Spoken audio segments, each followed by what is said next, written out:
Before we begin our conversation, I would like to share a special message. Our Milano correspondent from Corriere della Sera, Iacopo Gori, who knows Professor Faggin personally, wanted to surprise him with a heartfelt video and thoughtful question. Let's take a moment to hear from Iacopo directly from Milano. Hello to everybody. Iacopo Gori here from Corriere della Sera in Italy. I'm particularly excited tonight because we have the pleasure to have with us Mr. Federico Faggin. Federico Faggin is an important Italian naturalized American physicist, inventor, and entrepreneur. Since 1968, Faggin has been living in the United States, and he also is an American citizen. He was a project leader and designer of the Intel 4004 microprocessors, and responsible for development of various important Intel microprocessors and related architectures. He was also the developer of MOS silicon gate technology, which allowed us the manufacturing of the first microprocessor and the essential element for the digitalization of information. In 1974, he founded and directed the company Zilog, the first company dedicated exclusively to microprocessors. And in 1986, Faggin co-founded and directed Synaptics, a company that developed the first touchpads and touchscreen. So few words just to try to explain that Faggin was and still is a pioneer of Italian, American, and world science. His discoveries has helped to change the way that actually we live. And now Professor Faggin has embarked a new path, more personal, intimate, and spiritual. But about this, he will talk about this with my colleague Samantha later on. I'm still grateful to my old teacher and mentor, the Italian journalist Giancarlo Masini, a friend of Mr. Faggin, who allowed me to meet Faggin in San Francisco more than 30 years ago. Before leaving him to Samantha's question, I just would like to ask him to remind us about the importance of the Italian scientists for the development and the growth of Silicon Valley. Thank you, Mr. Faggin. It's a pleasure to have you with us at Crave tonight. Thank you and a big hello from Milan and Corriere della Sera. Thank you, Iacopo, for the meaningful introduction and question. Such a beautiful way to begin this conversation. Professor Faggin, we would like to hear your response. Yeah, well, there has been many of us, especially in the last 20, 30 years. I think that early on, when I arrived, there were not that many Italians. In fact, I only knew one more was Professor Ferrari, who was a professor of information science at Berkeley. And I'm talking about 1968, which is the year during which I developed the silicon gate technology, the MOS silicon gate technology, which was the crucial technology to make all future integrated circuits. And that technology, to my knowledge, there was only one Italian, that was me. And then also during the first microprocessor, that at that time also, I was the only one that I know of. So if you say that the importance of the Italians in the early part of Silicon Valley was good, but there was only one. Thank you so much for sharing that. So now I would like to go a little deeper behind your extraordinary work as inventor and explore something more personal, something spiritual. In your book, Oltre l'invisibile, you describe a moment that changed everything. At the time, you had already achieved incredible success, professionally, scientifically, personally, and yet something complete unexpected happened. You write, mi svegliai verso mezzanotte perché avevo sete. Tornato a letto, mentre mi accingevo ad addormentarmi, di punto in bianco sentii un fascio di energia potente sgorgare con forza dal mio petto. Era una luce bianca, scintillante, fatta di amore, gioia e pace. Un amore così potente come non avrei mai potuto immaginare. La sorgente di questo amore ero io. Federico, can you take us back that night? What did it feel like, and how did the single moment begin to shift your understanding of life, of self, and of everything you had believed up to start the point? And I have your book here. Yeah, well, at that time, before this experience, I was a materialist. I thought that we are a body, and just like science, not the science with the capital S, but the science with the small s, or I call it scientism because it is not a proven fact that we are machines, but scientism says that we are machines. So as a machine, when the machine breaks, that's the end of the machine. So when our body dies, we should stop our existence, and that's the end of us. So I had accepted that, even though I was brought up with the Catholic religion that said otherwise. In the Catholic religion, there is an afterlife, and so there is potential to continue to exist after death. But I stopped believing that. I thought that science, especially physics, was quite strong in its position, and I had accepted it. But I was also unhappy.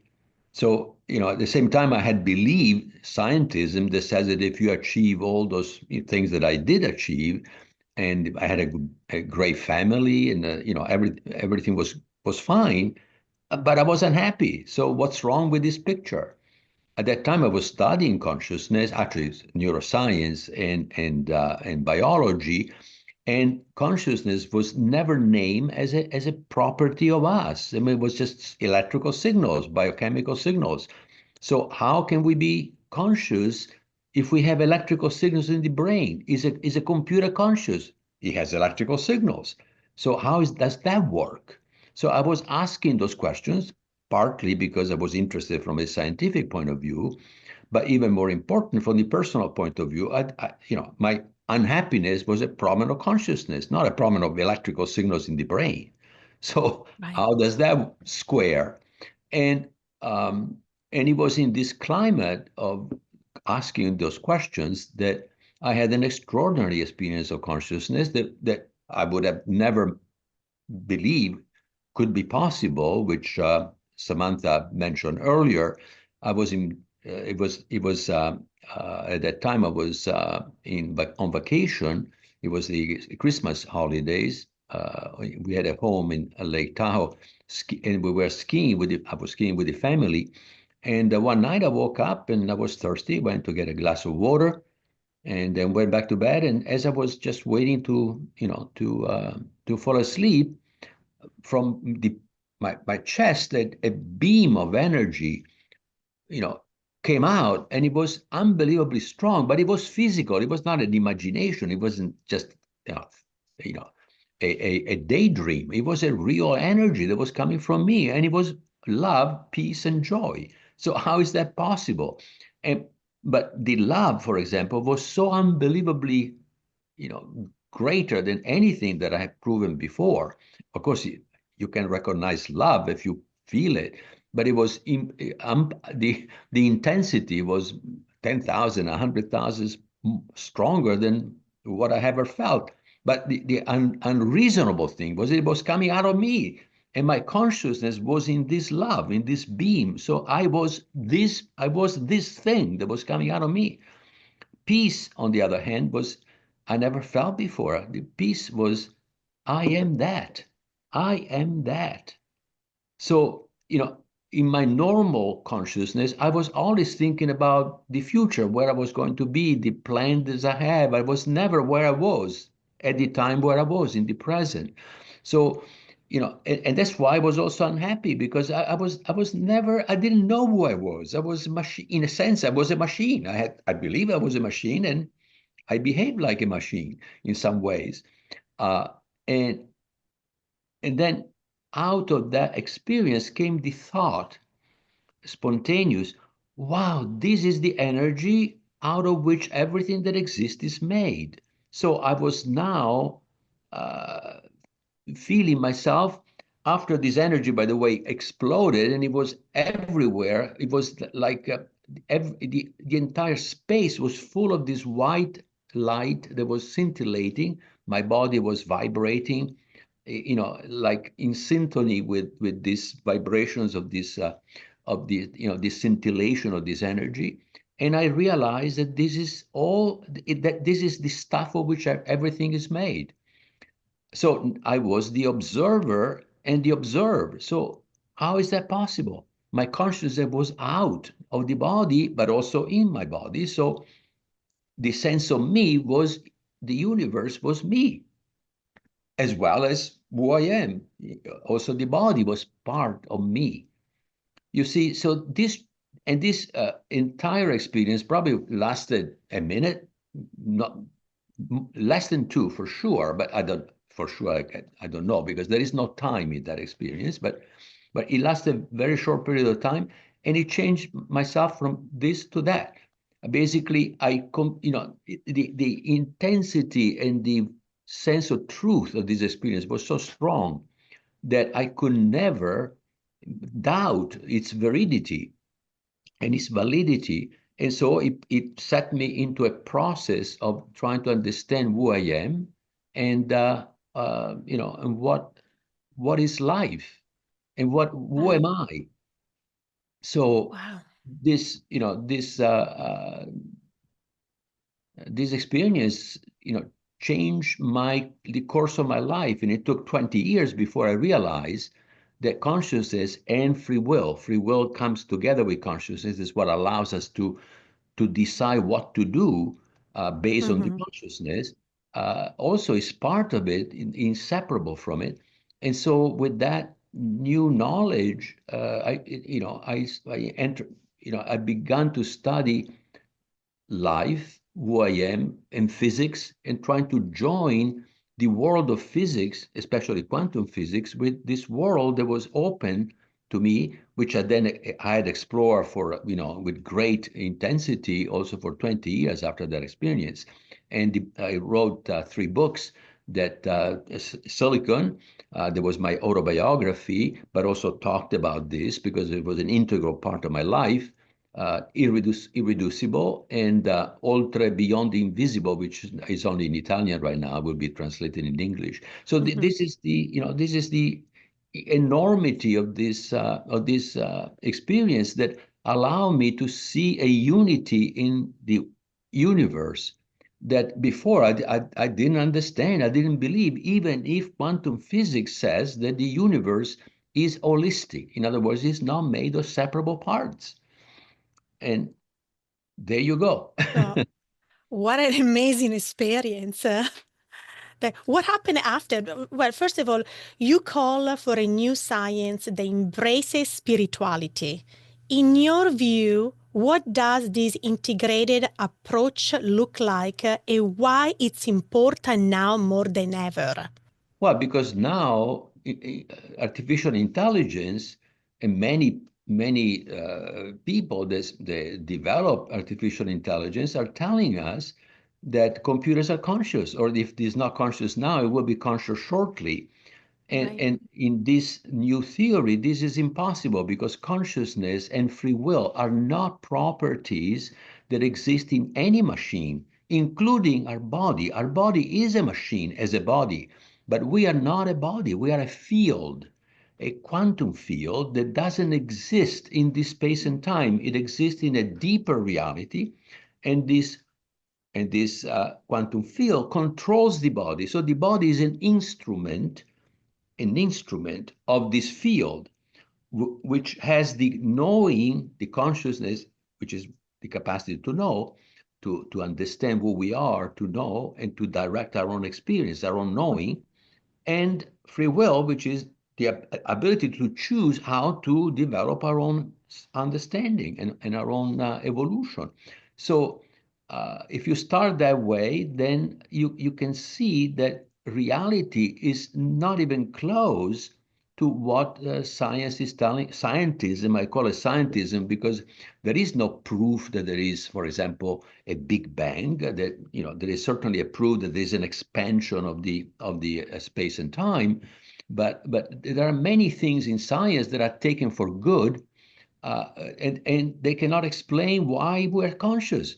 There is no explanation of consciousness other than, oh, it is something that emerges from the brain, but nobody has been able to explain how.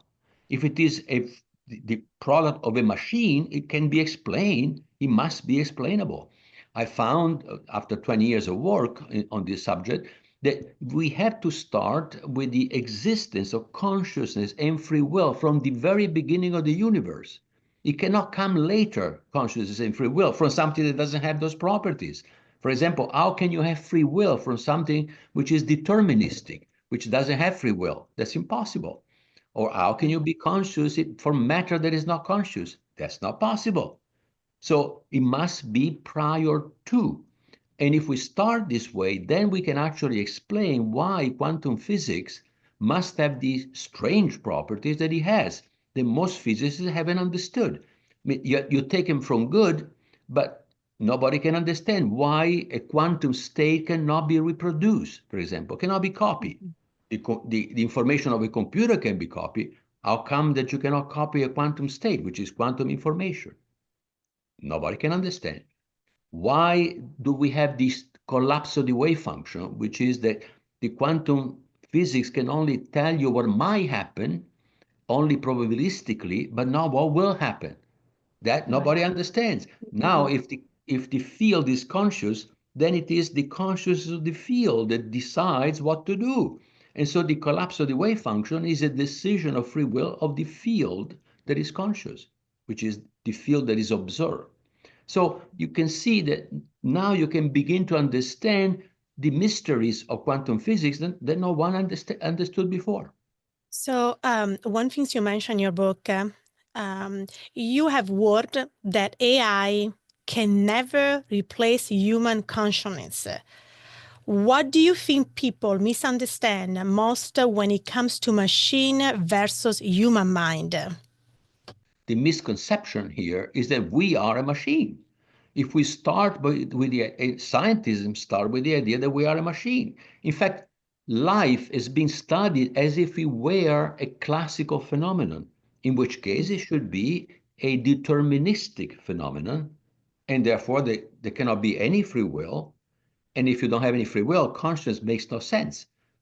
If consciousness is simply an epiphenomenon, which is what most scientists of the scientism are saying today. They say that since there is no free will, consciousness that doesn't have any causal power. It cannot cause anything in the future because there is no free will.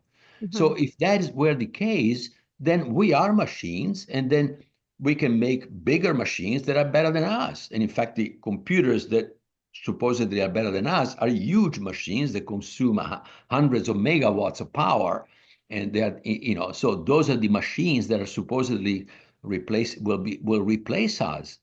But that is only based on the starting point, which is completely wrong, in my opinion. So that's why we need to start with the idea that consciousness and free will, which we all have, and we all know what it is. We all know that when we go against our sense of what we should be doing right, against the sense of ethics that we have within ourselves, we go against something that we should have done instead. But we pretend not to have listened to this little voice that we have inside. Okay, so I mean, the fact is that we have abilities to know that no machine can know, because the comprehension of information is what characterizes us. Where in the machines there is only information, which is symbols without meaning.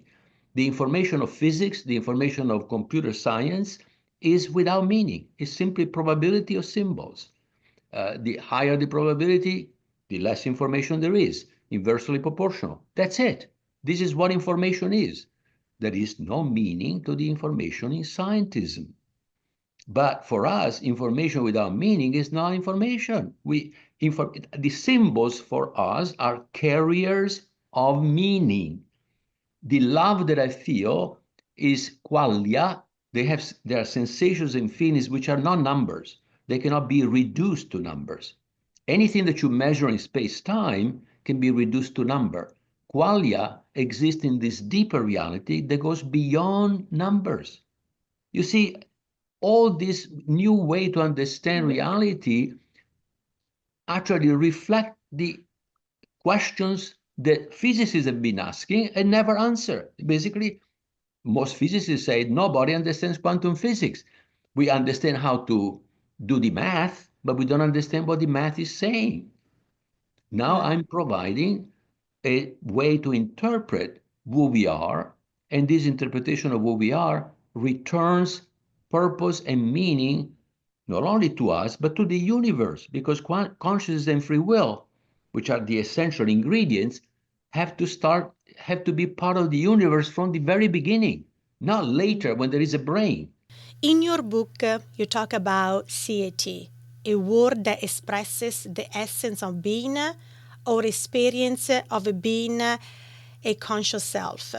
How do you think recognizing this deeper sense of self, our state, can change how we live or relate to the world?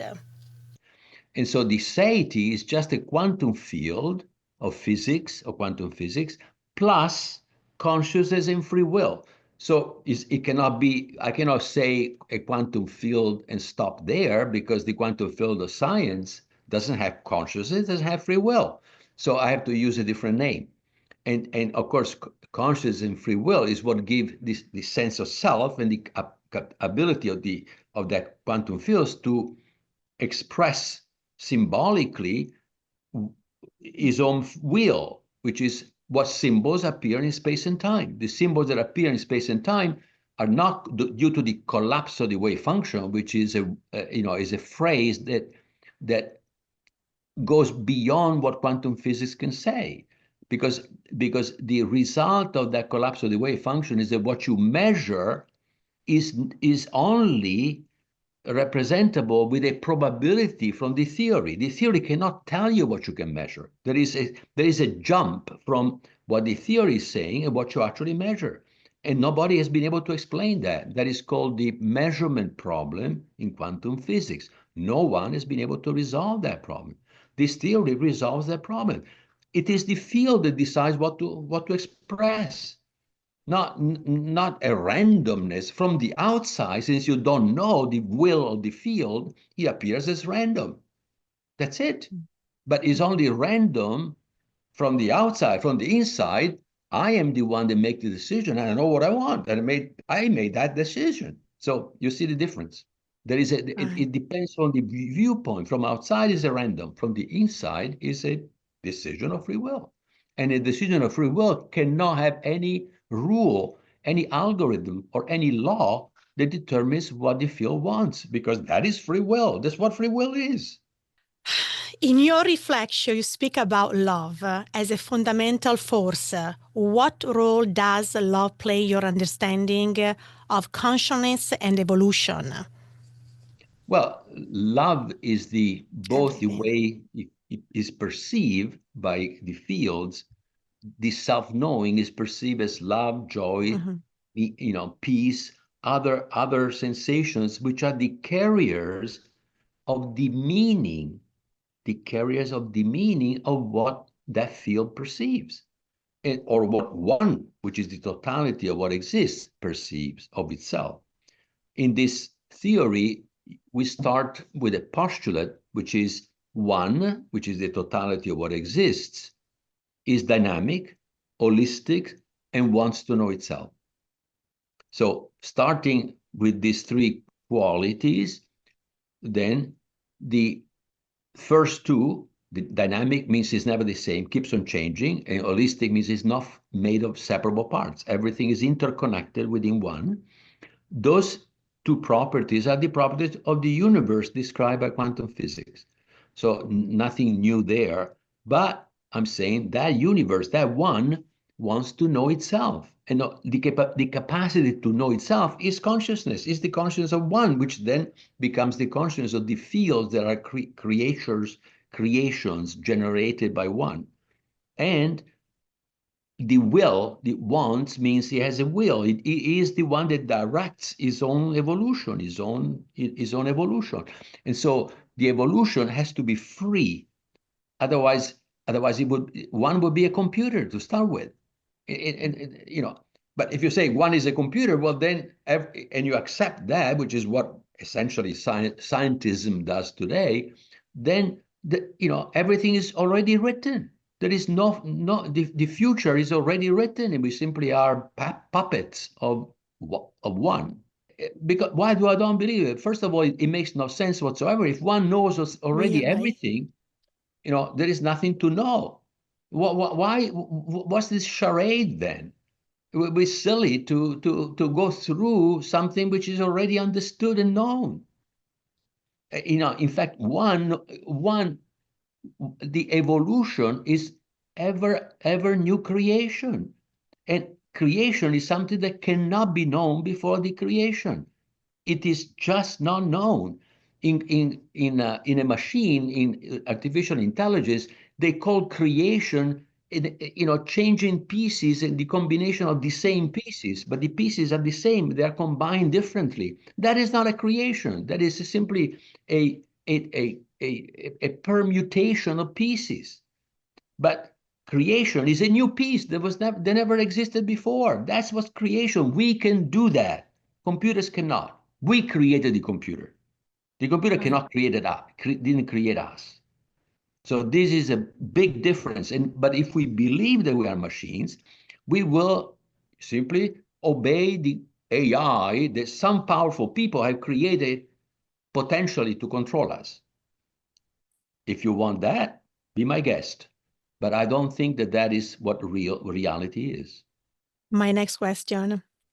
If you could leave one message with the next generation of thinkers and creators, especially those in both science and arts, what will it be?